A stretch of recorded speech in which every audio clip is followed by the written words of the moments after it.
Movie की शुरुआत में एक जंगली सुअर जान हाथ में लिए भाग रहा होता है और वनवासी उसे चेस कर रहे होते हैं। कुछ दूर पर सुअर ट्रैप में फंस जाता है। अब कहानी का हीरो जैगुआर सुअर को मारकर उसके हिस्से समय बांट रहा होता है। एक आदमी को हार्ट तो दूसरे को लिवर देता है। फिर उस सुअर का कोई और पार्ट निकाल कर उनके ग्रुप के कॉमेडियन ब्लंटेड को देकर कहता है, इसको खाओगे तो ताकतवर बन जाओगे। वो कहता है, यार पिछली बार भी तुमने न जाने मुझे क्या पकड़ा दिया था, मुझे और कोई हिस्सा दो। जैगुआर कहता है, इसको खाओगे तो जल्दी बाप बन जाओगे। अब मेरे बाप फ्लिंट को ही देख लो, उनके 10 बच्चे हैं 10। वो अपना शिकार सब में बांटकर आखिरी में यही पार्ट खाते हैं। फ्लिंट भी उसके हाँ में हाँ मिलाता है। उन पर विश्वास करके ब्लंटेड खाने लगता है। अब बाकी के लोग उसको देखकर हंसने लगते हैं। वो बेचारा उसको खाकर उल्टा कर रहा होता है। इतने में दोनों में प्यार भरी लड़ाई होने लगती है। फ्लिंट इस जनजाति का सरदार है। वो ब्लंटेड को अलग ले जाकर पूछता है कि तुम्हारे अब तक बच्चे क्यों नहीं हुए। फिर वो उसे पास वाले जंगल की स्वांजो लीफ नाम की पत्तियां देकर कहता है कि इसको खाओ, जल्दी तुम बाप बन जाओगे। वो थैंक यू कहकर तुरंत खाने को जाता है, पर फ्लिंट रोक कर कहता है कि इसे अपने ऊपर रगड़ कर फिर खाना, तभी दवा असर करेगी। वो खुशी के आंसू बहाने लगता है। इसी बीच वहाँ कोई बाहर का आदमी आता है। वे उसे बुलाते हैं तो पता चलता है कि दूसरे गाँव के लोग अपना गाँव खाली करके इनकी ओर आ रहे हैं।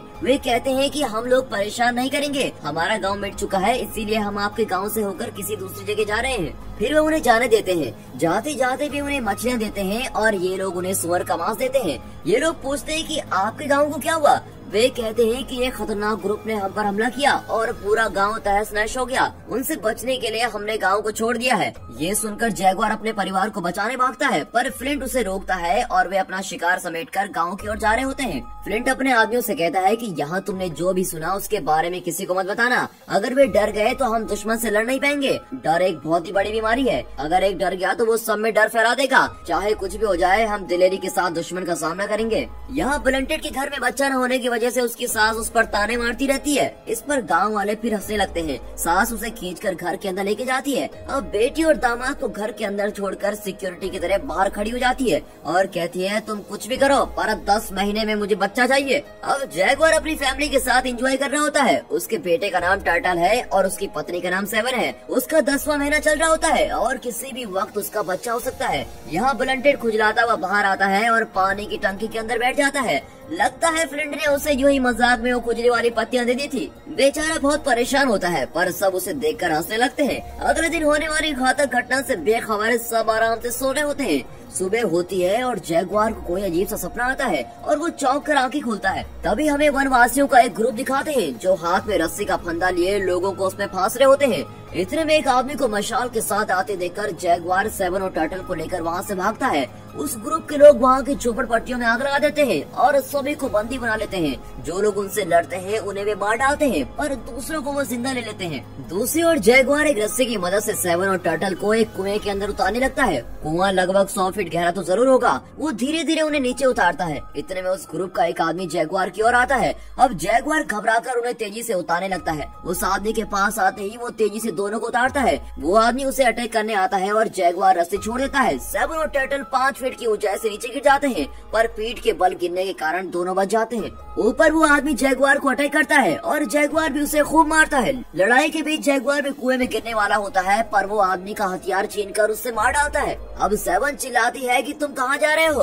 तुम भी नीचे आ जाओ। वो कहता है, मैं गाँव के लोगों को बचाने में पिताजी की मदद करने जा रहा हूँ। जाते वक्त उसने रस्सी को एक पेड़ से बांध दिया होता है ताकि सेवन और टर्टल कभी भी ऊपर आ सके। यहाँ ब्लंटेड और फ्लिंट दुश्मन से खूब लड़ रहे होते हैं, पर वे दुश्मनों के फंदे में फंस जाते हैं। तब एक आदमी फ्लिंट को मार डालने होता है कि ऐन वक्त पर जैगुआर आकर उस आदमी को उठाकर पटकता है। फिर उसका चाकू उसी पर चलाने वाला होता है कि पीछे से एक आदमी उसे फंदे में फंसाकर खींच ले आता है। पर वो आदमी गुस्से में बिल्कुल साइको की तरह चिल्लाता है, तुम्हारी इतनी हिम्मत कि तुम मुझे मारोगे, और ये कहकर वो जैगुआर पर हमला करता है। तब उस ग्रुप का सरदार जिसका नाम जीरो है वो कहता है, मुझे वो जिंदा चाहिए, उसे छोड़ दो। साइको चिढ़ जाता है, पर जैगुआर अपने पिता को देखकर उसे पुकारता है। अब साइको कहता है, अच्छा ये तुम्हारा बाप है, हमें बूढ़े की बिल्कुल भी जरूरत नहीं। और ये कहकर वो जैगुआर के सामने फ्लिंट की गर्दन उड़ा देते हैं। अब वे वनवासियों को बांस की लकड़ी के साथ बांध रहे होते हैं। तब ब्लंटेड की पत्नी को साइको और दूसरा आदमी उठाकर ले जाते हैं। अब बच्चों को छोड़कर वे बाकी सभी को लकड़ी के साथ बांध रहे होते हैं। जैगुआर मायूस होकर उस कुएं की तरफ देख रहा होता है। एक आदमी ये देखकर वहाँ जाता है तो उन्हीं का एक आदमी मरा पड़ा होता है। वो कुएं के अंदर झांकता है, पर सेवन और टर्टल एक जगह छुप जाते हैं। वो आदमी जाने वाला होता है कि उसकी नजर उस रस्सी पर पड़ती है जो पेड़ से बंधी होती है। है। अब उसे कुछ गड़बड़ लगती है और वो एक बड़ा पत्थर कुएं में फेंकता है। पत्थर यहाँ वहाँ तैरकर अंदर पहुँचता है तो टर्टल्स डर के मारे जरा चिल्लाता है। अब वो आदमी जान लेता है कि अंदर कोई न कोई तो जरूर है। वो रस्सी काट देता है और सोचता है कि उतनी गहराई से वे बाहर नहीं आ पाएंगे और अंदर ही मर जाएंगे। अब वे सभी को बांध कर ले जा रहे होते हैं और तभी जैगुआर उस रस्सी को कुएं में गिरते हुए देखता है। जीरो के बेटे को चोट सी आई होती है। जीरो उस घाव को काट कर खून बाहर निकालता है। वे बहुत दूर पैदल चलते हैं। उनके बच्चे रोते हुए उनके पीछे से पुकार रहे होते हैं। अब रास्ते में एक बहुत ही बड़ी नदी होती है जिससे वे बड़ी मुश्किल से पार कर पाते हैं। तेजी से बहती नदी में बच्चे नहीं जा सकते, इसीलिए वे किनारे पर ही रह जाते हैं। वे सब 5 साल से छोटे बच्चे होते हैं। एक लड़की थोड़ी बड़ी होती है और वो कहती है, तुम लोग घबराना मत, मैं माँ की तरह तुम्हारी देखभाल करूंगी। और ये बहुत ही टचिंग सीन होता है। यहाँ कुएं के अंदर टर्टल के पैर पर चोट आई होती है। अब उस जमाने के लोगों की समझदारी यहाँ देखने को मिलती है। उस घाव को सीलने के लिए 7 चींटियों को पकड़कर उस घाव पर छोड़ती है। जैसे ही वे डंक मारते हैं वो चींटी का सर वहीं छोड़कर शरीर का हिस्सा तोड़ देती है। अब डंक अंदर ही लगा रहता है और बिल्कुल सिलाई की तरह उस घाव को सील कर देता है। अब ये हो गया बिल्कुल परफेक्ट और नेचुरल सर्जिकल स्टिच। वहाँ वनवासियों को जीरो एक पहाड़ी के रास्ते पर ले जा रहा होता है। तभी कुछ वनवासी फिसल कर गिरने वाले होते हैं। सबसे आगे ब्लंटेड चल रहा होता है। वो बहुत ही ताकतवर होता है और एक पेड़ की जड़ में अपना पैर फंसाकर उन्हें गिरने से बचाता है। अब ये देखकर साइको कहता है कि उन्हें कोई नहीं बचाएगा। देखते हैं कि वे किस तरह ऊपर आते हैं। फिर सब मिलकर उन लोगों को ऊपर उठा लेते हैं। उनमें से एक के पेट में चोट लगी होती है। उसे बोझ समझकर साइको उसी रस्सी को खोल देता है और वह पहाड़ से नीचे गिर जाता है। तब जीरो वहाँ आकर उस आदमी के बारे में पूछता है तो वे कहते हैं कि साइको ने उसे नीचे ढकेल दिया। अब जीरो और साइको के बीच में इस बात पर बहस हो जाती है और वो कहता है कि सरदार मैं हूँ, मैं जो कहता हूँ सिर्फ वही करो, तुम्हारी मनमानी नहीं चलेगी। अगर तुम सरदारी दिखाना चाहते हो तो मुझसे लड़कर दिखाओ। अब साइको चुप हो जाता है। सरदार कहता है बिल्कुल इसी तरह अपनी लिमिट में रहो और यहाँ एक भी आदमी नहीं मरना चाहिए। रात हो जाती है और वे रात भर भी चलते रहते हैं। सुबह हो जाती है और वे अब भी चल रहे होते हैं। इस तरह दिन रात चलते चलते एक जगह पर बहुत बड़ा पेड़ गिरता है और इनका रास्ता ब्लॉक हो जाता है। फिर एक औरत की लाश को दिखाते हैं जिस पर चिकन पॉक्स के निशान होते हैं। अब लाश के पास बैठी लड़की को भी चिकन पॉक्स होता है। जीरो के आदमी उस बेचारी को छड़ी से दूर हटाते हैं और कहते हैं तुम्हें छूत की बीमारी है, दूर हट जाओ। वो लड़की इन्हें अजीब नजरों से देखकर इनकी पूरी भविष्यवाणी साफ साफ बता देती है और कहती है तुम सबको खत्म करने के लिए इंसान अपने काले चीते पर सवार होकर जमीन को फाड़ कर बाहर आएगा। जब दिन में रात का अंधेरा छाने लगेगा तब तुम समझ लेना कि वो आ गया है। और ये सुनकर वे चले जाते हैं। आखिर में वे एक जगह पहुँचते हैं। अब तक आप वनवासियों का रहन सहन देख रहे थे, पर जीरो जहाँ इन्हें ले आया था वहाँ के लोग पत्थरों से घर बना रहे होते हैं। ये लोग सभ्यता में शायद जरा आगे निकल चुके होते हैं क्योंकि ये जंगल के बाहर पत्थर से घर बनाना सीख चुके थे। सोच समझ में भी ये लोग काफी आगे निकल चुके होते हैं। वहाँ मांस मछली का अलग ही मार्केट होता है। घर बनाने के लिए चूना अलग बनाया जाता है और घर को रंगने के साधन भी वहाँ पर होते हैं। इतना ही नहीं, कपड़ों के लिए रंगीन डाई भी वहाँ पर तैयार कर रहे होते हैं।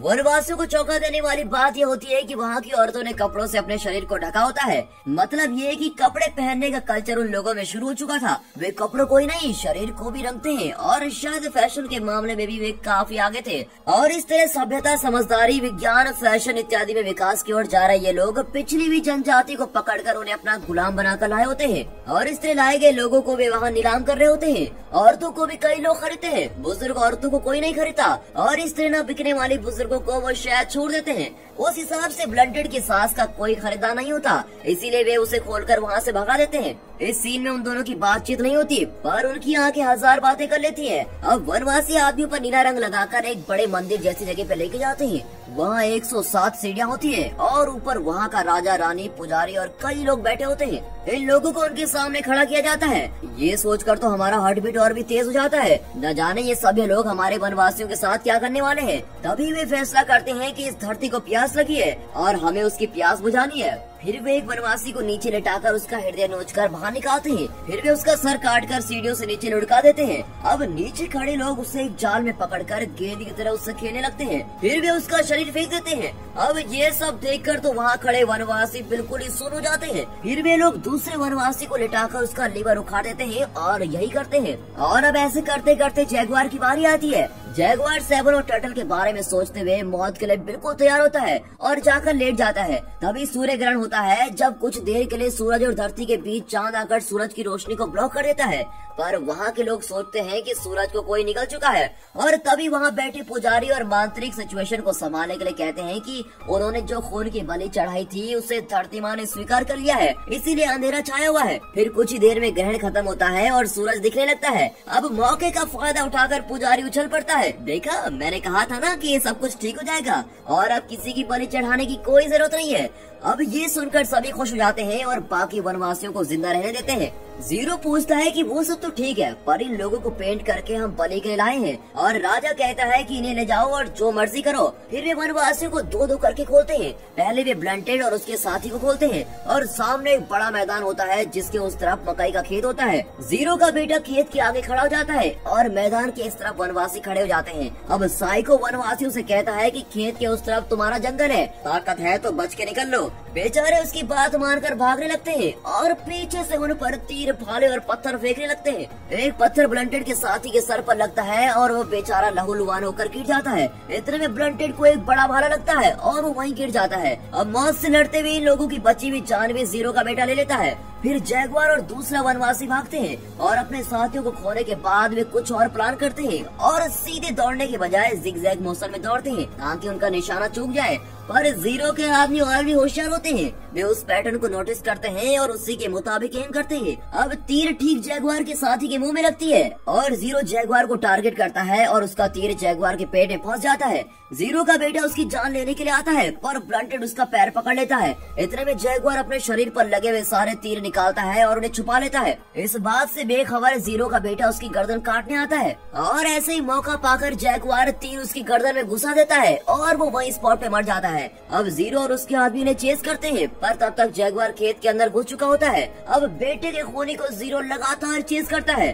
भागते भागते जैगुआर देखता है कि बिना सर की लाशों से पूरा तालाब भरा होता है और वनवासियों के सर काटकर इन लोगों ने जो पूजा की थी, शायद वैसी पूजा ये लोग हजारों पार कर चुके थे। जैगुआर उन लाशों को पार करके जंगल में पहुंच जाता है और जीरो के आदमी उसका पीछा नहीं छोड़ते। उनसे बचने के लिए वो एक लंबे पेड़ के ऊपर चढ़ जाता है। उसका प्लान होता है कि वे उसे ढूंढते हुए जंगल के उस तरफ चले जाएंगे। बिल्कुल वैसा ही होता है और वे सीधे भाग रहे होते हैं। जैगुआर का खून भागते हुए साइको की पीठ पर गिरता है। ये सोचकर जैगुआर मुड़ता है तो पेड़ के ऊपर से एक काला चीता उसे घूर रहा होता है। वहाँ जीरो का एक आदमी साइको की पीठ पर लगा खून देखता है और कहता है कि वो जरूर किसी पेड़ के ऊपर छुपा हुआ है। अब वे सारे पेड़ चेक करते हैं। यहाँ जान हाथ में लिए जैगुआर भाग रहा होता है और वो काला चीता उसे चेस करता रहता है। इतने में जीरो के आदमी सिर्फ जैगुआर को देखकर उसे चेस करने लगते हैं। अब जैगुआर और चीते के बीच ये लोग फंस जाते हैं। चीता उनके आदमी को भी अटैक करके मार डालता है और बाकी आदमी अपने भाले से उस चीता को मार डालते हैं। तभी एक आदमी कहता है कि उस छोटी बच्चे की बात सच निकली।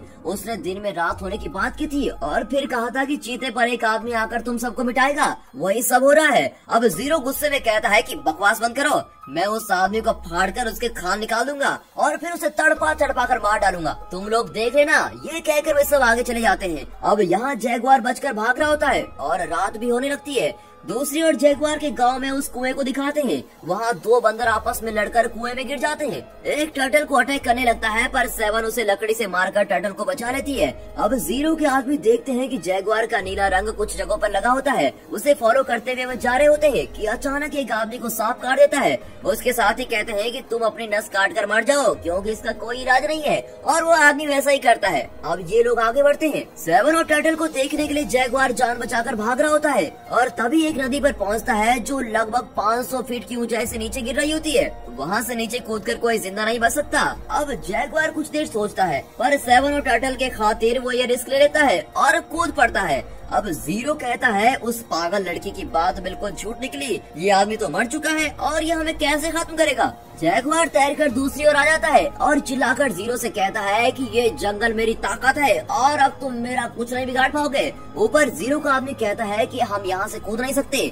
पर उस तरफ उतरकर नीचे जा सकते हैं। अब जीरो गुस्से में उसके पेट में छुरा घूम देता है और उसे धकेल देता है और कहता है कि मेरे ग्रुप में बुज़दिलों के लिए बिल्कुल भी जगह नहीं है। अब उसके आदमी एक एक करके नीचे कूदते हैं। एक आदमी नीचे पत्थर से टकराकर वहीं मर जाता है और बाकी के लोग बच जाते हैं और जैगुआर का पीछा करते हैं। तब जैगुआर दलदल में फंस जाता है और उसमें डूबने लगता है उसका अंत आ चुका है पर वो पूरा जोर लगाकर वहाँ से बाहर निकलता है। ये दृश्य तो उस लड़की की भविष्यवाणी से एकदम मैच करता है। वाकई जैगुआर जमीन फाड़कर बाहर आता है और पूरे शरीर पर काली मिट्टी लगी होती है। फिर वो एक पेड़ से मधुमक्खियों का छत्ता तोड़कर दुश्मनों पर फेंकता है। मधुमक्खियां उन्हें पूरी तरह से खाती है और शरीर पर लगी हुई मिट्टी के कारण वे जैगुआर को नहीं खाते। कुएं में सेवन एक लकड़ी को रस्सी से बांधकर ऊपर फेंकती है ताकि वो बाहर किसी चीज में फंस जाए और माँ और बेटा बाहर निकल पाए पर उसकी कोशिश बेकार जाती है। दूसरी ओर जैगुआर एक जहरीले मेंढक को फाड़कर उसके शरीर पर कांटे चुभाता है और कांटों में जहर लग जाता है। फिर वो उन कांटों को एक बड़े पत्ते में लपेटकर जीरो के एक आदमी पर फेंकता है। 3 जहरीले कांटे उसके शरीर में उतारकर उसे मार डालते हैं। ये देखकर साइको जैगुआर को अटैक करता है। अब जैगुआर निहत्था होता है, पर उसके बीच में कुल्हाड़ी पड़ी होती है। जैगुआर उसे उठाने जाता है कि साइको अपनी कुल्हाड़ी से उस पर अटैक करता है और अपने बचाव के लिए जैगुआर पीछे की ओर झुकता है और उसे सिर्फ एक खरोंच आती है। अब वो तेजी से पत्तियों पर फिसलता हुआ कुल्हाड़ी तक पहुंचता है, उसे उठाकर सीधे साइको के सर पर मारता है और साइको मर जाता है। और अब सिर्फ 3 लोग उसका पीछा करते हैं। इतने में बारिश भी होने लगती है। वहाँ बारिश से कुआं भर गया तो सेवन और टर्टल डूब मरेंगे और जिंदगी और मौत के इस खेल के बीच सेवन का लेबर पेन भी शुरू हो जाता है। सोचिए उस औरत की हालत क्या हो रही होगी। उसकी कमर तक पानी भर जाता है। तभी जैगुआर भाग कर आता है और कुएं में झांकता है। उसे देखकर सेवन को थोड़ा तसल्ली होती है और इसी बीच जीरो का एक आदमी भी वहाँ पर पहुँचता है। उसे देखकर जैगुआर भागता है। वे कुएं के अंदर देखते हैं। अब जीरो के आदमी को मारकर ही जैगुआर अपने परिवार को बचा सकता है। अगर जैगुआर को कुछ हो जाता तो ये लोग सेवन और टर्टल को भी जिंदा नहीं छोड़ते।